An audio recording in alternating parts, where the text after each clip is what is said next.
হ্যাঁ গাইস, জীবন অনেক সুন্দর যদি আপনার পকেটে টাকা থাকে। আসলে টাকা ইনকাম করা এত সহজ না। রাইড শেয়ারিং বাইরে থেকে মনে হয় অনেক সহজ।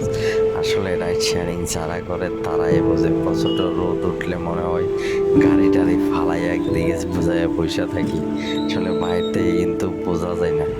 প্রথম ট্রিপ শুরু করছিলাম জনতা ব্যাংকের সামনে থেকে রেজউদ্দিন বাজার। ওনাকে রেজউদ্দিন বাজার মাত্র 80 টাকা দিয়ে নিয়ে গিয়েছিলাম, কারণ শনিবারে তো আগ্রাবাদের ট্রিপ পাওয়া যায় না, সেই জন্য 80 টাকা দিয়ে নিয়ে গেছি। ওনাকে রেজউদ্দিন বাজার নামিয়ে দেওয়ার সময় বৃষ্টি শুরু হয়ে গেছে। অলরেডি আমার লেন্সে কিন্তু বৃষ্টির ফোঁটা দেখা যাইতেছে। ওনাকে রেজউদ্দিন বাজার নামিয়ে দিয়ে আমি রওনা দিলাম নিউ মার্কেটের দিকে। দেখি যদি বৃষ্টি থামে তাহলে হয়তো কিছু ট্রিপ মারবো, আর নাইলে তো ভাই বসে থাকতে হবে। কিছু করার নাই, রাইড শেয়ারিং পেশাটাই এরকম যে বৃষ্টি পড়লে ইনকাম নাই, প্রচণ্ড রোদ হলেও ভালো লাগে না।